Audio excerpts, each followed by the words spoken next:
Good morning students. आपको हमारे इस क्लास का बेसब्री से इंतजार होगा, इसके लिए मैं आपको बहुत बहुत धन्यवाद देता हूं और आपका यह प्यार लगातार मुझे मिलता रहे, इसके लिए मैं ईश्वर से कामना करता हूं। इसी के साथ बेटा मेरा जो आज का टॉपिक है वो है बेटा इलेक्ट्रिक फील्ड लाइंस, विद्युत क्षेत्र रेखाएं। ठीक है, इसका दूसरा नाम और है, और भी आप एक नाम और ले सकते हो इसका, विद्युत बल रेखाएं।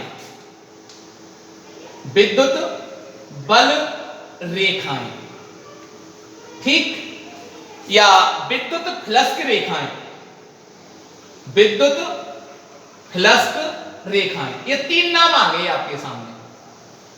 जनरली जो बोर्ड के एग्जाम में जो टॉपिक पूछा जाता है वो इस नाम से पूछा जाएगा आपसे, विद्युत क्षेत्र रेखाएं। राइट बेटा, इस टॉपिक को समझने से पहले आपको प्रीवियस लेक्चर आपको देखने पड़ेंगे। उसमें मेन टॉपिक है आपका एक तो विद्युत क्षेत्र और विद्युत क्षेत्र रेखाएं या विद्युत क्षेत्र की तीव्रता। इसको आपको ढंग से पहले समझना होगा, और जब ये टॉपिक आपको दोनों समझ में आ जाएंगे ना तो ये टॉपिक तो बहुत ही इजी हो जाएगा। हालांकि वैसे फिजिक्स तो बहुत इजी है, कोई घबराने वाली बात नहीं है। तो देखो जरा इस पर चर्चाएं करें अपन। इलेक्ट्रिक फील्ड लाइन, विद्युत क्षेत्र रेखाएं, हमने आपको पढ़ाया था कि जैसे कोई चार्ज है प्लस क्यू, ठीक, इस चार्ज के चारों ओर एक फील्ड उत्पन्न होता है, एक क्षेत्र उत्पन्न होता है जिसे विद्युत क्षेत्र कहते हैं। लेकिन यह क्षेत्र अदृश्य होता है। कैसा होता है?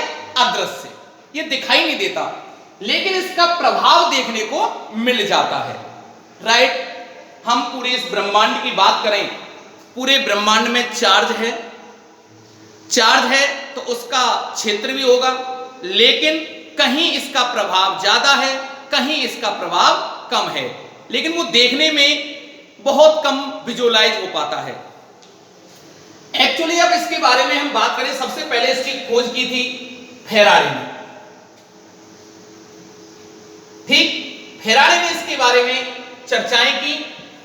तो देखो इसके समझने की कोशिश करना। ये एक विद्युत क्षेत्र रेखाएं हैं, ये विद्युत क्षेत्र है, एक समान विद्युत क्षेत्र।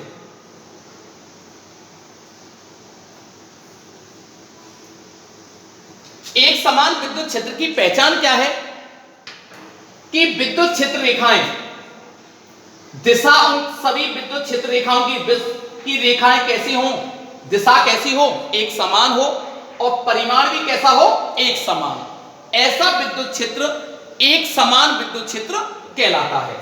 इसमें कोई एक प्लस चार्ज रख दिया मैंने, प्लस क्यू, तो ध्यान रखना ये प्लस क्यू जो आवेश है, ये प्लस क्यू आवेश पर क्या लगेगा? विद्युत बल लगेगा। क्या लगेगा इस पर? विद्युत बल। क्यों? विद्युत बल का फॉर्मूला क्या होता है? F बराबर QE। चार्ज है उपलब्ध, विद्युत क्षेत्र में रखा है, तो ये क्लियर हो गया कि इस पर क्या लगने वाला है? विद्युत बल। आप ध्यान रखना, कैसा आवेश है? धनावेश, तो धनावेश पर जो विद्युत बल लगेगा वो विद्युत क्षेत्र की दिशा में लगेगा, और जब विद्युत बल विद्युत क्षेत्र की दिशा में लगेगा तो ये चार्ज क्या करने लग जाएगा? अब गति करने लग जाएगा। क्या करने लग जाएगा? गति। अब जिस पथ का अनुसरण करते हुए ये गति करेगा उस पथ को क्या कहेंगे अपन? विद्युत क्षेत्र रेखाएं। लेकिन ये पथ दिखाई नहीं देता है, ये पथ कैसा होता है? अदृश्य होता है। ठीक है ना? इसलिए हम बोल सकते हैं कि विद्युत क्षेत्र रेखाएं हमारी कैसी होती हैं? काल्पनिक होती हैं। कैसी होती हैं? काल्पनिक। तो हमारी एक डेफिनेशन हो गई। इसी के आधार पर किसमें रखा हुआ है ये आवेश? विद्युत क्षेत्र में, तो हम लिख सकते हैं विद्युत क्षेत्र में स्थित एकांक धन आवेश जिस काल्पनिक, राइट, बात समझ में आई ना, काल्पनिक क्यों बोला है, अदृश्य क्षेत्र होता है, काल्पनिक पथ का अनुसरण करते हुए गति करता है, राइट बात, उसे हम क्या कहेंगे, विद्युत क्षेत्र रेखाएं। जैसे मैं बात करूं, यह धनावेश इस विद्युत क्षेत्र में ऐसे गति कर रहा है, तो यह क्या कहलाएगा, विद्युत क्षेत्र रेखाएं कहलाएगी, विद्युत क्षेत्र रेखा कहलाएगी, राइट। तो ये डेफिनेशन हमारी क्लियर हो जानी चाहिए। विद्युत क्षेत्र में स्थित एकांक धन आवेश जिस काल्पनिक पथ का अनुसरण करते हुए गति करता है उसे क्या कहते हैं, विद्युत क्षेत्र रेखाएं। क्लियर, कोई डाउट नहीं। अब देखो, इसके लिए मैं कुछ इंपॉर्टेंट पॉइंट बता रहा हूं। नंबर 1, बेटा मेरा केवल एक पॉजिटिव चार्ज है प्लस Q, ये इसकी विद्युत क्षेत्र रेखा बताओ कैसा है, ये स्वतंत्र है, आइसोलेटेड है, विलगित है, ठीक है ना। तो इसकी विद्युत क्षेत्र रेखा कैसे बनेगी, जैसे इस पथ का अनुसरण करते हुए गति कर रहा है, तो ऐसे हो गई इसकी विद्युत क्षेत्र रेखा। तो हम कह सकते हैं कि धन आवेश अगर स्वतंत्र है तो विद्युत क्षेत्र रेखाएं इस प्रकार से बनेंगी। ये यूं भी जा सकती हैं, यूं भी जा सकती हैं, यूं भी जा सकती हैं, ठीक है ना। ये इसकी गति का क्या है, पथ है, और ये कहां की ओर जाएंगी, अनंत तक जाएंगी, अनंत तक जा सकती हैं, राइट। कोई प्रॉब्लम नहीं होनी चाहिए। अब सुनो, धनावेश है तो धनावेश का मान कहां से स्टार्ट होगा, 0 से। ऊपर जैसे हम चलेंगे, ऊपर जैसे जैसे अपन ग्रोथ करेंगे तो पॉजिटिव चार्ज की वृद्धि होगी, और 0 से नीचे जाएंगे तो नेगेटिव चार्ज की वृद्धि होगी। तो इसको मैं कैसे रिप्रेजेंट कर सकता हूं, Q is greater than 0, right. तो अगर पेपर में ये ऐसे आ जाए कि Q ग्रेटर देन 0 के लिए विद्युत क्षेत्र रेखाएं बनाइए, तो आपको इस प्रकार से ये बनानी होंगी, राइट।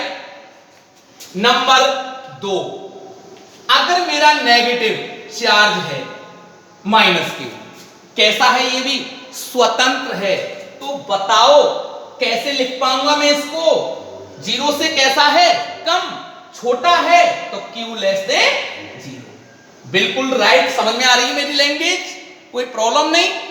अब देखो, तो विद्युत क्षेत्र रेखाएं बेटा नेगेटिव चार्ज की ओर आएंगी, तो इस प्रकार से ये कहां से, अनंत से, इस प्रकार से ये विद्युत क्षेत्र रेखाएं हमारी ये बनने वाली है, डॉट डॉट डॉट ऐसे कर दोगे, ठीक है बेटा। ये तो स्वतंत्र आवेशों के लिए हो गई। अगर नंबर 3, अब 2 आवेश हों, कौन कौन से, एक पॉजिटिव व नेगेटिव आवेश, राइट। दोनों कुछ दूरी पर रखे हों, जैसे देखो ये +Q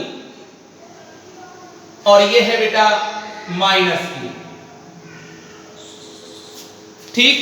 अच्छा, दोनों कुछ दूरी पर ही रखे हैं, ये कुछ दूरी पर ही रखे हैं, तो इनके द्वारा जो विद्युत क्षेत्र रेखाएं बनेंगी वो कैसे बनेंगी, इसके कारण अभी अभी पढ़ा है।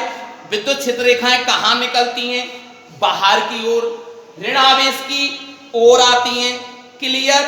दोनों के कारण, अच्छा अब दोनों कुछ दूरी पर रखें तो एक दूसरे के क्षेत्र को क्या करेंगे, इसका भी क्षेत्र होगा और इसका भी क्षेत्र होगा, दोनों आपस में एक दूसरे के क्षेत्र को क्या करने वाले हैं, प्रभावित। तो प्रभावित करने के बाद जो परिणामी विद्युत क्षेत्र होगा उसकी जो विद्युत क्षेत्र रेखाएं बनेंगी वो इस प्रकार से बनेंगी। वो ध्यान रखें, धनावेश से क्या होती है बेटा, निकलती हैं। अच्छा अब देखो यहां पर तो इस प्रकार से बनेंगी, धनावेश से निकली और ऋणावेश में प्रवेश कर रही, और इस प्रकार से। बिल्कुल क्लियर हो रहा होंगे मेरे पॉइंट, बिल्कुल क्लियर समझ में आ रहा है ना।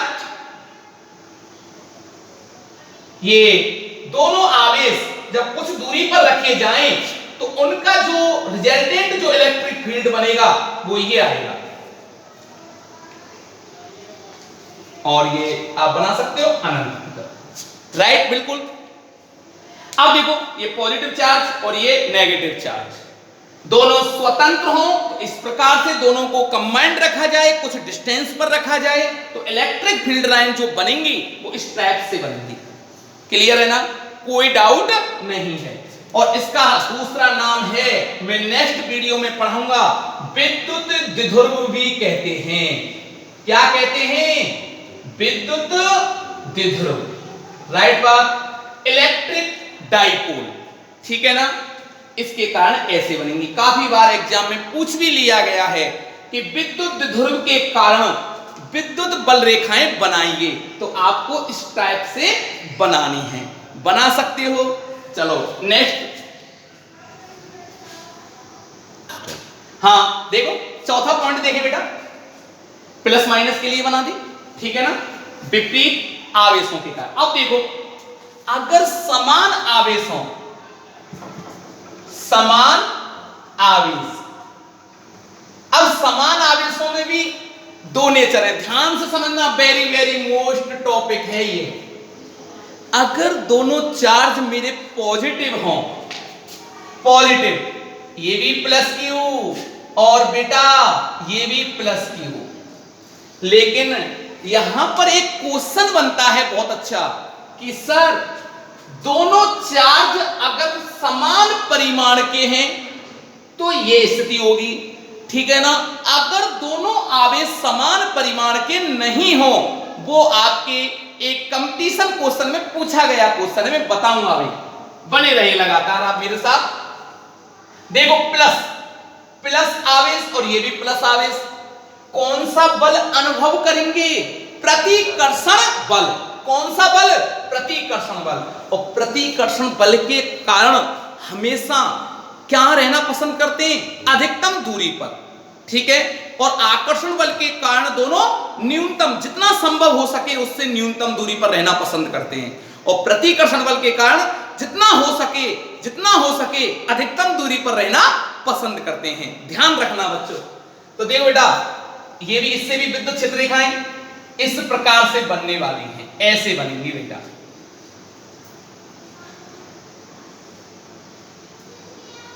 ठीक है, बिल्कुल क्लियर समझ में आ रहा होगा।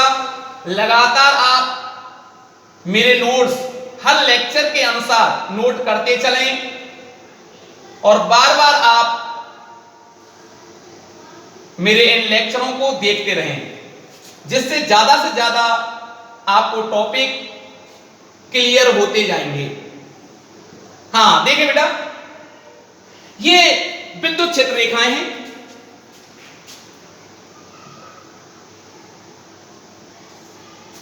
दूर की ओर फैल रही हैं, ठीक है ना। अच्छा एक क्षेत्र रह गया, देखो यहां पर इस क्षेत्र को जरा देखें आप, इस क्षेत्र में एक भी विद्युत बल रेखा नहीं है, एक भी रेखाएं नहीं है।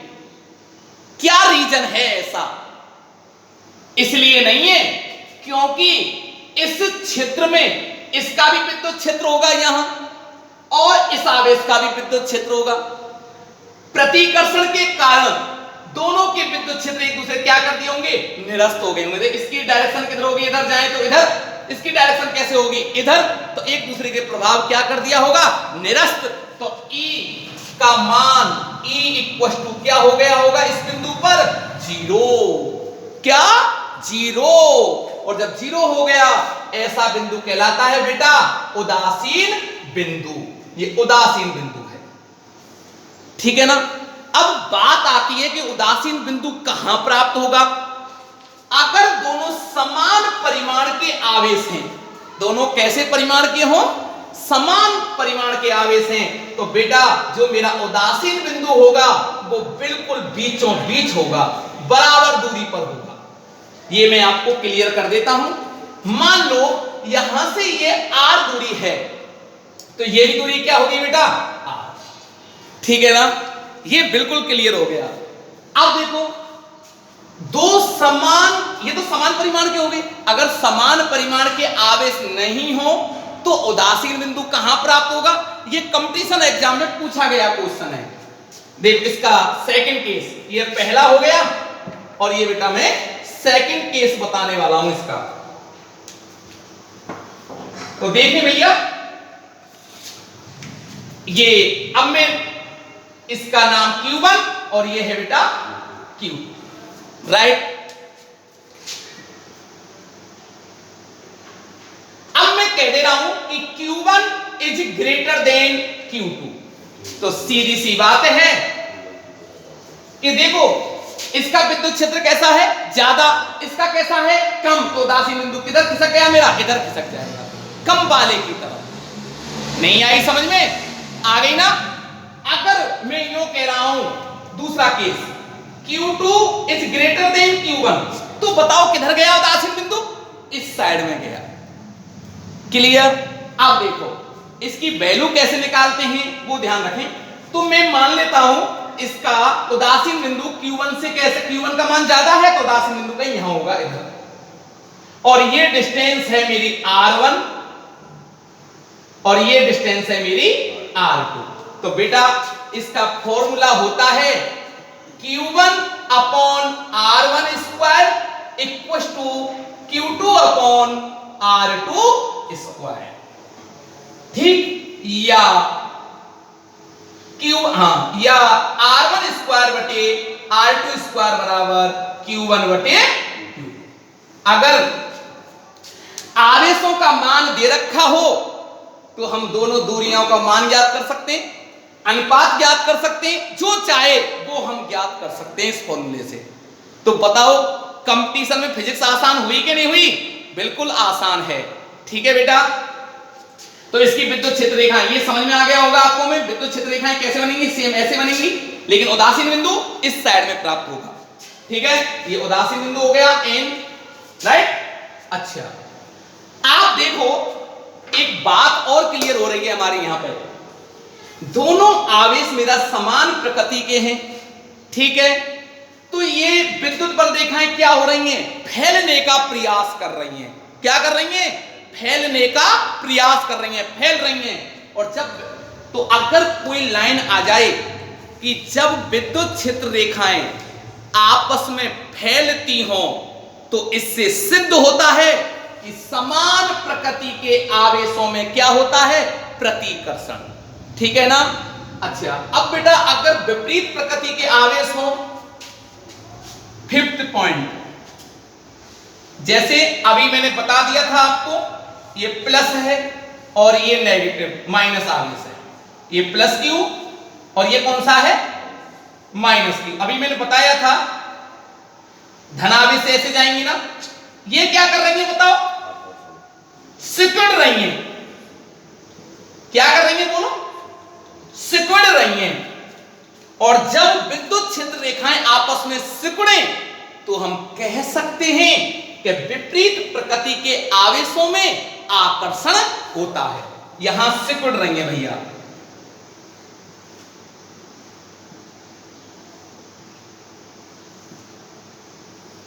ठीक है ना।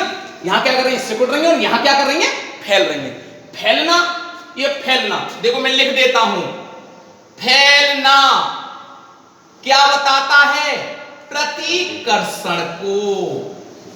ठीक, और सिकुड़ना, सिकुड़ना किसको बताता है, आकर्षण को।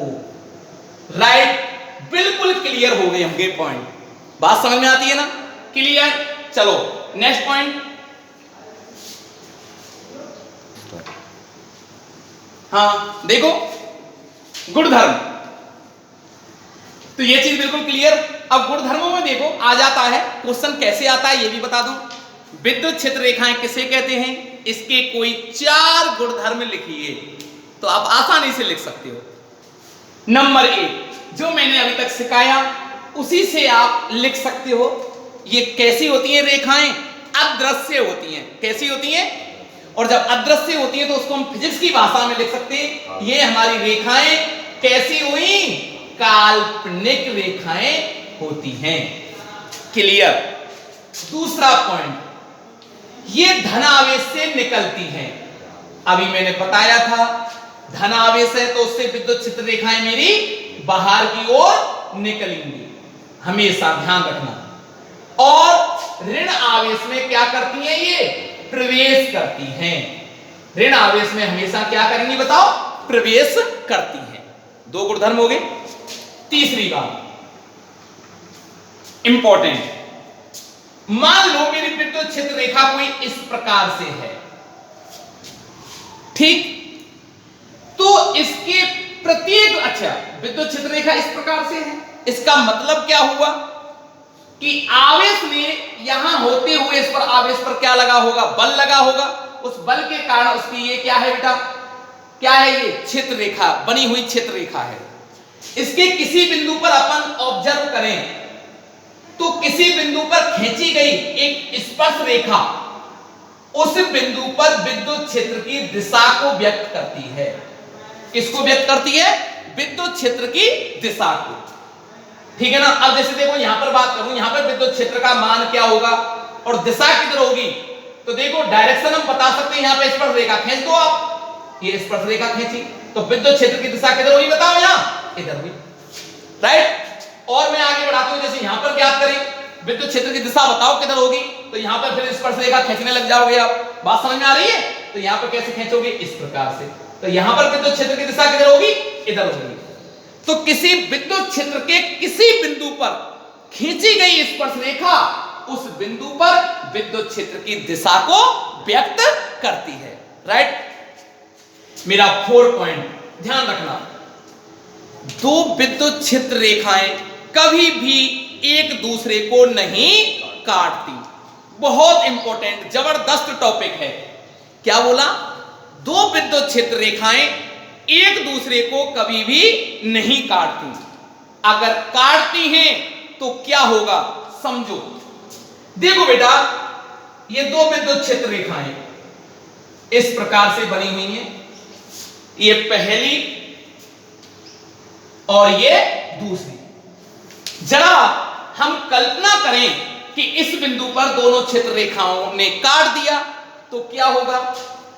देखो इस बिंदु पर मैं स्पर्श रेखा खींचूं इसके लिए, पहली वाली के लिए, तो देखो ऐसे हो गई। तो इस बिंदु पर विद्युत क्षेत्र की दिशा किधर है? यहां पे E1 वेक्टर इधर हो गई, राइट?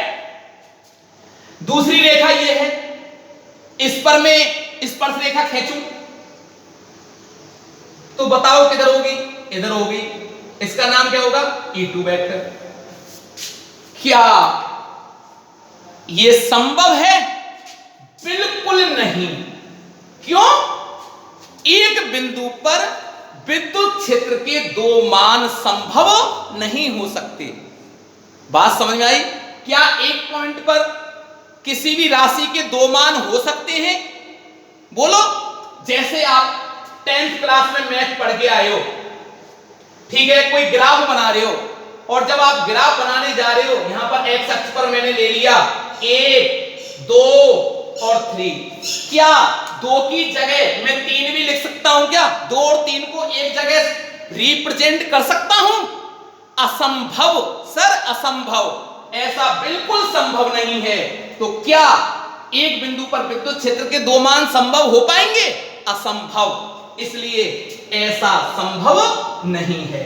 इसलिए हम कह सकते हैं कि 2 विद्युत क्षेत्र रेखाएं आपस में कभी भी नहीं काटती। ये माध्यमिक शिक्षा बोर्ड का बहुत इंपॉर्टेंट टॉपिक है ये, ठीक। नंबर 5, ये ध्यान रखना। नंबर 5 में क्या है? समान आवेशों में प्रतिकर्षण होता है। इससे सिद्ध होता है कि विद्युत क्षेत्र रेखाएं आपस में क्या होती हैं? फैलने का प्रयास करती हैं। या यूं कह सकते हैं, जब विद्युत बल रेखाएं आपस में फैलती हो तो उससे सिद्ध होता है कि समान आवेशों में क्या होता है, प्रतिकर्षण। इसकी जगह मैं नेगेटिव चार्ज भी ले सकता हूं, नेगेटिव नेगेटिव, तो उसमें भी ऐसे ही बनेंगी विद्युत क्षेत्र रेखाएं, लेकिन तीर का चिन्ह इससे उल्टा लग जाएगा, राइट।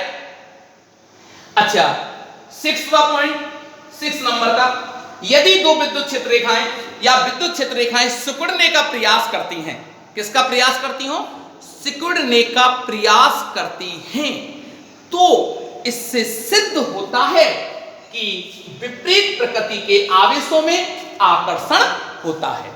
6 पॉइंट हो गए। अब देखो 7 पॉइंट। 7 पॉइंट है बेटा,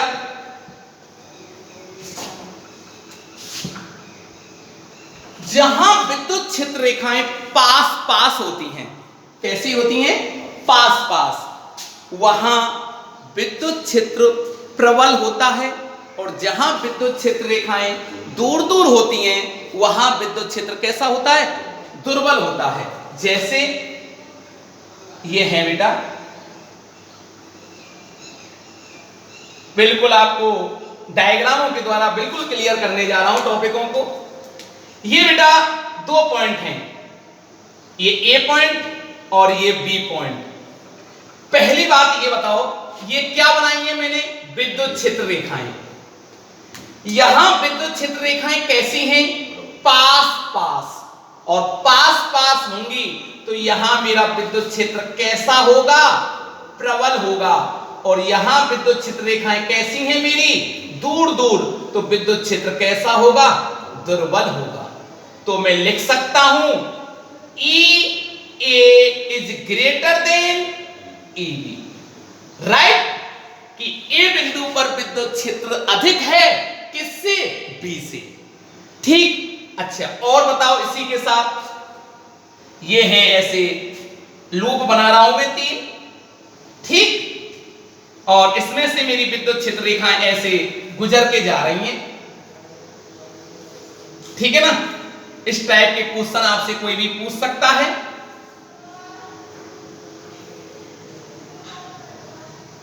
अच्छा, ये S1 लूप, ये S2 और ये S3, राइट।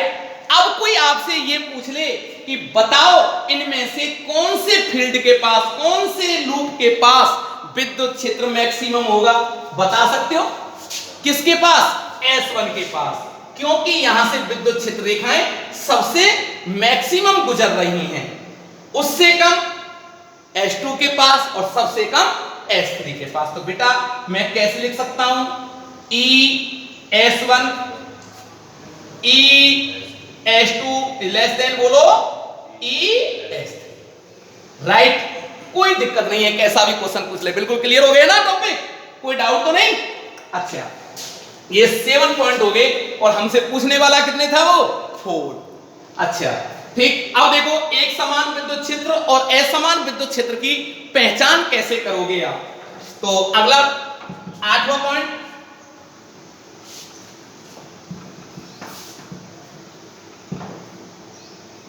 तो बेटा 8 नंबर का पॉइंट है मेरा, यदि विद्युत क्षेत्र रेखाएं इस प्रकार से बनी हुई हैं,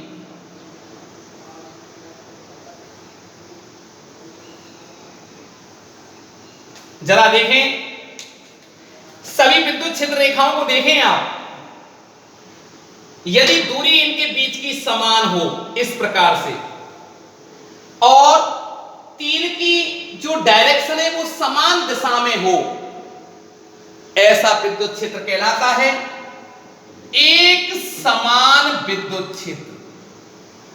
ये आगे के सारे टॉपिकों में बहुत ही काम आने वाला है। देखो, दिशा भी समान है, दिशा कौन बताता है, एरो का, तीर का चिन्ह, ये जो तीर का चिन्ह मैंने बताया है ये दिशा को बताता है, और जो तीर की जो लंबाई है ना, लंबाई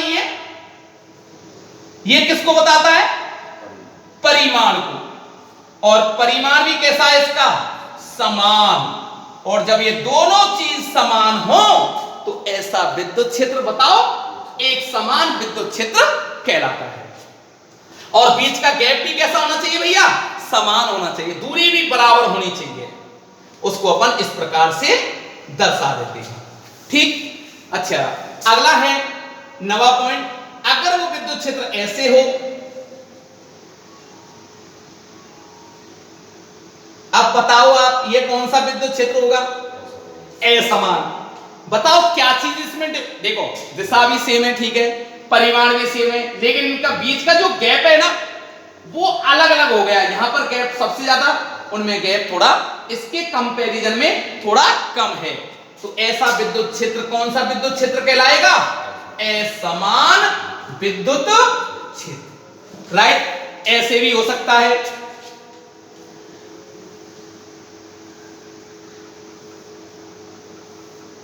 ठीक है, अच्छा यहां पर बताओ, मैंने अभी वैसे बता दिया था आपको, फिर भी दोबारा से देख लें आप, ये बी पॉइंट, ए पॉइंट, देखो यहां पर विद्युत क्षेत्र क्या है, ज्यादा है, मैक्सिमम है, और यहां पर विद्युत क्षेत्र इसके कंपैरिजन में थोड़ा कम है, तो ये विद्युत क्षेत्र कैसा होगा बताओ, असमान।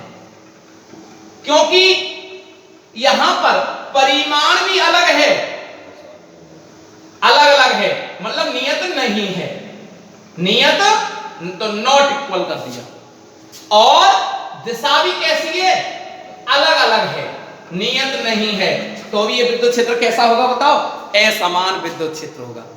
राइट, और समझो असमान के लिए,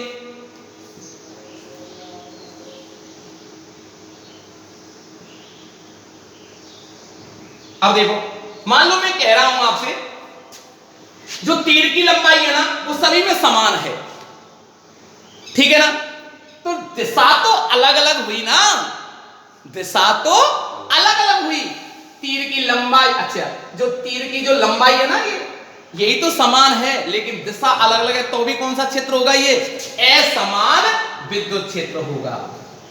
तो आप पहचान कर सकते हो समान कौन सा है और असमान कौन सा है, कर सकते हो, बहुत अच्छा। तो बेटा आज के लिए इतना ही काफी, लगातार आप प्रीवियस लेक्चर को देखें, कल मैं आपको बहुत शानदार टॉपिक जो बोर्ड एग्जाम का फेमस होता है और ज्यादातर मैक्सिमम एग्जामों में पूछा जाता है, और बोर्ड एग्जाम का तो फेमस क्वेश्चन है, वो है विद्युत ध्रुव आघूर्ण, ठीक है, उसके बारे में हम कल चर्चा करेंगे। आज के लिए इतना ही काफी, इसी के साथ धन्यवाद।